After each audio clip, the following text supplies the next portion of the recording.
बघा काय सुरेख चकल्या झाल्यात. एकदम काटेरी, खुसखुशीत, अजिबात तेलकट नाही. आतून एकदम पोकळ, सुरेख रंगसुद्धा आलाय. त्याचबरोबर डब्यात भरून ठेवा, अजिबात नरम पडणार नाही. तर दिवाळीसाठी एकदम सोप्या पद्धतीने आज मी तुमच्यासोबत 1 किलो चकलीची भाजणी, वजनी आणि वाटी अशी दोन्ही प्रमाण सांगणार. त्याचबरोबर एकदम खुसखुशीत काटेरी चकली कशी करायची हे सुद्धा सांगणार. आणि चकली भाजणीपासून चकली तळेपर्यंत भरपूर टिप्ससुद्धा शेअर करणार. म्हणजे पहिल्यांदा भाजणीची चकली बनवणार असाल तर 100% जमेल. तर त्यासाठी हा व्हिडिओ तुम्ही शेवटपर्यंत पूर्ण बघा. तर सुरुवातीला चकलीची भाजणी भाजण्यापूर्वी आज मी तुम्हाला अगदी अचूक वाटी आणि वजनी असं प्रमाण सांगत आहे, जेणेकरून तुमची चकली अगदी परफेक्ट अशी होईल. तर त्यासाठी सुरुवातीला आपण इथे तांदूळ घेत आहोत. तर हे तांदूळ 2.5 वाटी असे वाटीने असले तरीही हे 500 ग्रॅम म्हणजे अर्धा किलो हे एवढे तांदूळ इथे घेतलेले आहे. त्याचबरोबर आपण जेवढेही कडधान्य इथे वापरत आहोत ते सर्व धान्य मी छान स्वच्छ असे धुवून घेतले आणि 2 तास हे फॅनखाली सुकवून घेतलेले आहेत. त्यानंतर इथे मी 1 वाटी हरभऱ्याची डाळ घेतलेली आहे आणि ही जर डाळ मोजली तर वजनी ही 200 ग्रॅम एवढी भरते. त्याबरोबर मूग डाळ आणि उडीद डाळ घेताना मी वेगवेगळ्या घेतल्या होत्या, पण ह्या धुवून एकत्रच वाळवून घेतलेल्या असल्यामुळे मूग डाळ आपण इथे अर्धी वाटी घ्यायची आहे आणि उडीद डाळ ही पाव वाटी घ्यायची आहे. वजनी जर मोजलं तर 100 ग्रॅम मूग डाळ घ्यायची आणि 50 ग्रॅम आपल्याला उडदाची डाळ इथे घ्यायची आहे. त्यानंतर साबुदाणा हा अर्धी वाटी आहे आणि वजनी जर मोजला तर 100 ग्रॅम एवढा भरेल. त्याचबरोबर पोहे आपण इथे 100 ग्रॅम घेत आहोत आणि हे पोहे वाटीने अगदी पोकळ असे भरतात, त्यामुळे हे जवळपास 1.5 ते 1.25 वाटी एवढे हे पोहे आहेत. आता आपण ते धने 20 ग्रॅम एवढे घेत आहोत आणि जिरे 10 ग्रॅम एवढे घ्यायचे आहेत. जर तुम्हाला हे प्रमाण पाहिजे असेल तर हे प्रमाण तुम्हाला डिस्क्रिप्शन बॉक्समध्ये अचूक असं मिळून जाईल. भाजणी भाजण्यापूर्वी आपल्याला अशा प्रकारे एखादं मोठं ताट घ्यायचं आणि ह्या ताटामध्ये एकतर तुम्ही कॉटनचा कपडा घाला किंवा अशा प्रकारे एखादा टॉवेल घालायचा आणि त्यामध्ये एक एक भाजणी भाजून यामध्ये घालायची आहे. तर चला मग आता मस्त अशी भाजणी आपण इथे भाजून घेणार आहोत. तर त्यासाठी इथे मी जाड बुडाची कढई घेतलेली आहे आणि ही कढई छान अशी तापल्यानंतर आपण हे तांदूळ इथे भाजायला घेणार आहोत. एकदा छान कडकडीत अशी कढई तापली की मग गॅस तुम्ही मध्यम ते लो करायचा आणि मग एक एक करून धान्य भाजायला घ्यायचं आहे.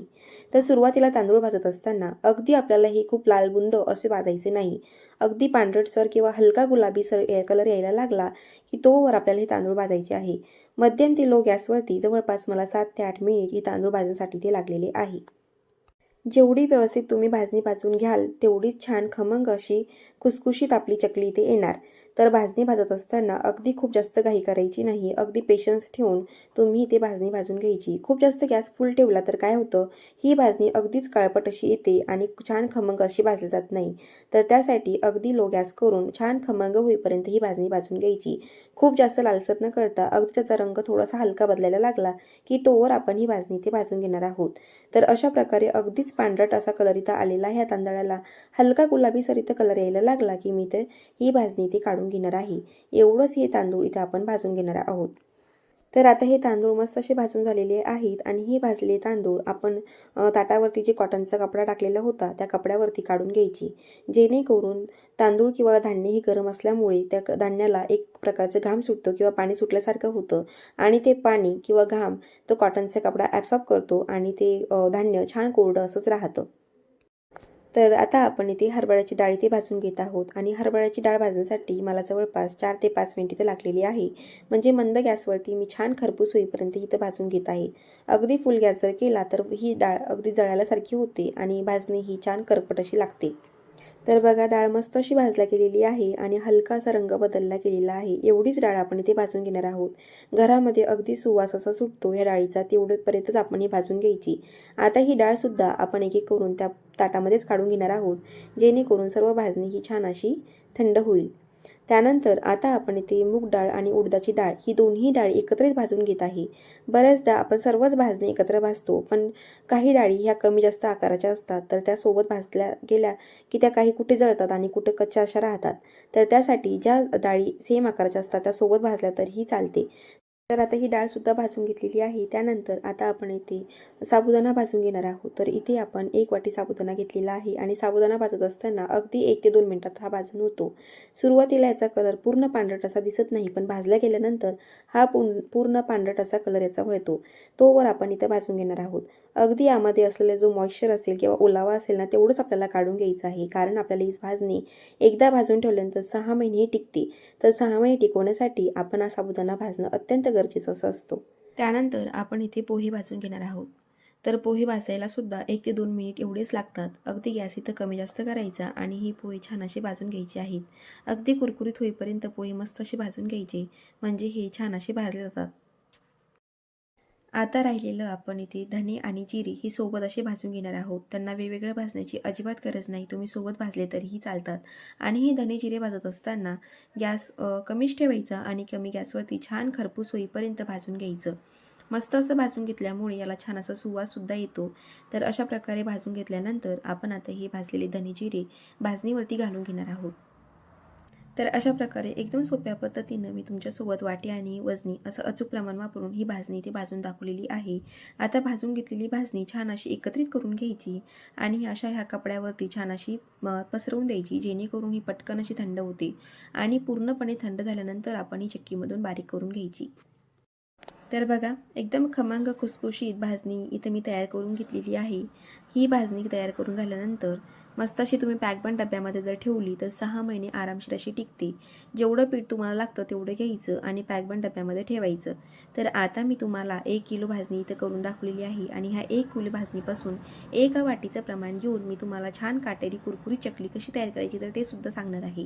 तर त्यासाठी मी अशा प्रकारे ते एक माप घेतलेलं आहे आणि ह्या मापाने मी 1च कपभर एवढं हे पीठ इथं घेतलेलं आहे. बाकीचं पीठ आपल्याला छान पॅकबंद डब्यामध्ये ठेवायचे. तर 1 कप भाजणीच्या पिठासाठी इथे आपण फक्त 1 चमचा एवढंच तेल घेणार आहोत आणि ह्या तेलाचं आपल्याला कडकडीत असं मोहन या पिठावरती घालून घ्यायचं आहे. यापेक्षा तेल खूप जास्त घेऊ नका किंवा यापेक्षा थोडं कमीसुद्धा घेऊ नका. एवढंच तेल आपण इथं घेणार आहोत. जर तुम्ही 4 वाटी ही भाजणीचं पीठ घेत असाल तर त्यासाठी तुम्हाला पाव वाटी एवढं तेल इथं लागणार आहे. तर असं प्रमाण इथं घ्यायचं आहे. तुम्हाला मी इथं किलोसाठी किती तेल हवं आहे ते सुद्धा डिस्क्रिप्शन बॉक्समध्ये देणार आहे. त्यानंतर तेल या पिठामध्ये घातल्यानंतर छान चोळून घ्यायचं. जेवढं तुम्ही व्यवस्थित ही पिठाला चोळून घेताल ना तेवढी चकली मस्त अशी येते आणि चकलीला जो रंग येतो ना तो एकसारखा सुद्धा येतो. तर अशा प्रकारे छान असं मी पीठ ते चोळून घेतल्यानंतर अशी पॅकबंद मूठ केल्यानंतर इथं गोळा तयार झाला की परफेक्ट असं आपलं तेल इथं झालेलं आहे. आता ह्या पिठामध्ये आपल्याला काही साहित्य घालून घ्यायचे आहे. तर त्यामध्ये 2 चमचे मी इथे तीळ घातलेले आहे, अर्धा चमचा लाल तिखट, थोडंसं चवीनुसार मी ओवा घातलेला आहे आणि चवीप्रमाणे मीठसुद्धा इथं वापरायचं. तर हे सर्व साहित्य एकत्रित करून घ्यायचं आणि आता आपल्याला ह्या भाजणीची उकड काढायची नाही. उकड न काढताच आपण हे पीठ इथे भिजवून घेणार आहोत. तर त्यासाठी आपल्याला कडकडीत असं पाणी इथं गरम करून घ्यायचे. तर आज मी तुम्हाला अगदी ॲक्युरेट पाणीसुद्धा किती लागणार ते सुद्धा सांगणार आहे. तर 1 कप पिठासाठी इथे आपल्याला अर्धा कप पाणी लागणार आहे. म्हणजे जेवढं तुम्ही इथे पीठ वापरसाल त्याच्या अर्धं पाणी एवढं प्रपोर्शननी जर तुम्ही हे पीठ भिजवलं ना तर अगदी परफेक्ट असं भिजतं. त्यानंतर हे पाणी वापरत असताना थोडं थोडं करून पाणी यामध्ये घालायचं. अगदी पटकन बसकन पाणी न वापरता थोडं थोडं करून पाणी जर घातलं ना तर तुम्हाला परफेक्ट असा अंदाज येतो. त्यानंतर मी थोडं थोडं करून यामध्ये पाणी घातलंय आणि अशा प्रकारे आता हाताने तर गोळा तयार करून घेत आहे. तुम्ही जर या कपामध्ये बघितलं तर अजूनसुद्धा 1 चमचा एवढं पाणी इथं उरलेलं आहे. तर एवढं हे पाणी मी इथं वापरलेलं आहे आणि आता याचा एक छान असा गोळा इथं तयार करून घेत आहे. तर पूर्ण तयार असा गोळा झाला की आपल्याला यावरती झाकण ठेवायचं आणि झाकून 10 मिनिट हे पीठ असंच ठेवायचं, जेणेकरून हे छान असं मुरतं आणि मुरल्यानंतर भाजणीची चकली अगदी सुंदर अशी येते. तर बघा, 10 मिनिट झालेले आहे आणि 10 मिनिटानंतर जर तुम्ही बघितलं तर ह्या भांड्याला आतून घाम आलेला आहे, म्हणजे आपण हे पीठ छान असे भिजवून घेतलेलं आहे.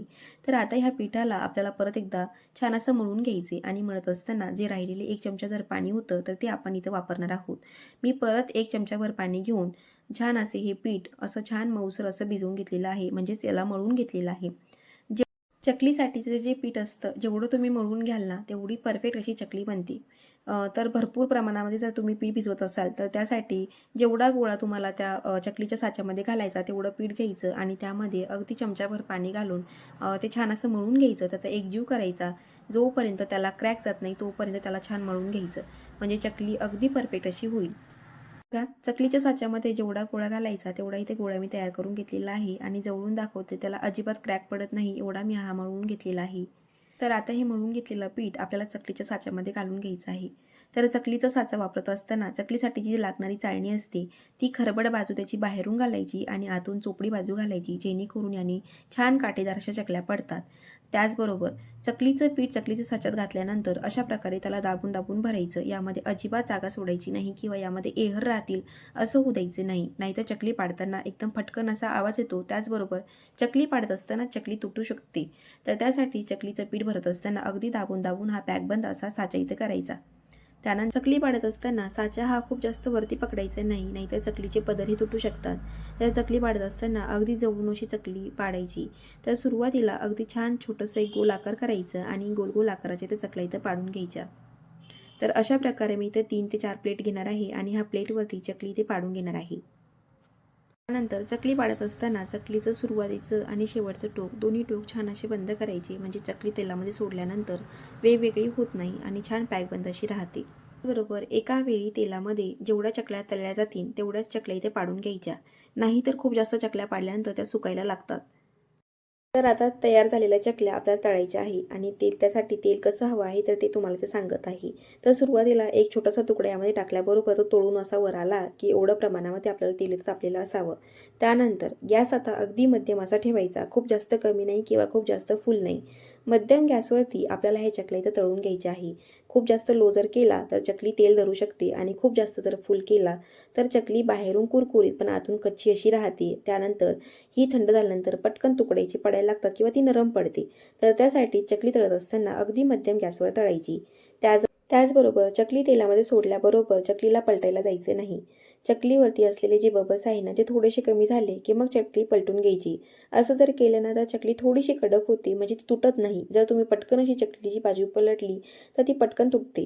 तर असं न करता तुम्ही थोडेसे बबल्स कमी होऊ द्यायची आणि मग त्याची बाजू ही पलटून घ्यायची, म्हणजे व्यवस्थित अशी ही चकली तळल्या जाते. बऱ्याच वेळेस आपण भाजणी अगदी मस्त खमंग अशी करतो, पण चकली तळण्यामध्येच आपली गडबड होते. कारण आपण चकली तळत असताना अगदी फुल गॅसवर चकली तळायला जातो आणि तळल्यानंतर परिणामी ती खुसखुशीत होत नाही, अगदीच कडक होते आणि आतून कच्ची राहते. तर त्यासाठी चकली तळत असताना गॅस हा मध्यम ठेवायचा आणि मध्यम गॅसवर आपल्याला चकली पूर्णपणे तळून घ्यायची आहे. चकली तळत तळत आली की तेलामध्ये असलेले जे बुडबुडी आहे ते नाहीसे होतात आणि चकली अगदी खुसखुशीत अशी होते. तर अशा प्रकारे बघा चकली मस्त अशी तळत आलेली आहे आणि ही तळलेली चकली आता मी ते काढून घेणार आहे. तर अशा प्रकारे जर चकली तळत असताना तुम्ही ह्या टिप्स फॉलो केल्या तर चकली अगदी खुसखुशीत अशीच येईल. तर बघा काय सुंदर असा कलर आलेला आहे आणि दिसतानाच अगदी छान खुसखुशीत अशी दिसत आहे. अजिबात तेलकट होत नाही, एवढी सुंदर ही चकली ती होते. त्यानंतर आपण दुसरी बॅच चकलीची तेलामध्ये सोडण्यापूर्वी गॅस आपण मध्यम ते कमी करेल असतो आणि त्यावेळेला हे तेलाचं तापलेलं प्रमाण हे थोडंसं कमी होतं. तर चकली दुसरी बॅच टाकण्यापूर्वी थोडंसं गॅस हा 2 ते 3 सेकंद गॅस फुल करायचा, म्हणजे तेल हे छान कडकडीत गरम होतं आणि मग त्यानंतर त्यामध्ये चकल्या तळायला सोडायच्या. तर अशा प्रकारे मी संपूर्ण चकल्या इथे तयार करून ह्या तळून घेतलेल्या आहे. तर बघा अगदी सुंदर आणि सुरेख अशा चकल्या इथे दिसत असतील, इतक्या सुंदर आणि खायला सुद्धा तितक्याच छान ह्या चकल्या इथे झालेल्या आहे. आणि मी 1 वाटी इथे चकलीचं पीठ घेतलेलं होतं, तर त्या एका वाटीमध्ये जवळपास 13 चकली इथे झालेली आहे आणि एका कपामध्ये जवळपास इथे 150 ग्रॅम एवढं पीठ बसलेलं आहे. म्हणजे एका किलोमध्ये जवळपास 7 मापं इथं होतात, म्हणजे एका किलोमध्ये तुमचे 80 ते 85 एवढ्या चकल्या इथे होतात. तर अशा प्रकारे अगदी अचूक असं प्रमाण घेऊन तुम्ही एकदम खुसखुशीत खमंग आणि काटेदार अशा ह्या चकल्या इथे तयार करून घ्यायच्या. ह्या चकल्या छान थंड झाल्यानंतर जर तुम्ही पॅकबंद डब्यात जर ठेवल्या तर अजिबात नरम पडत नाही, एकदम खुसखुशीत अशाच राहतात. आणि मी सुरुवातीला सांगितल्याप्रमाणे ही चकली अगदी काटेदार, खुसखुशीत, नरम न पडणारी, त्याचबरोबर अजिबात तेलकट होत नाही, एवढी सुंदर याची भाजणी आणि ह्या भाजणीची चकली तर झालेली आहे. तर बघा भरपूर काटेदार अशी ही चकली आहे आणि खायला खूप छान अशी लागते.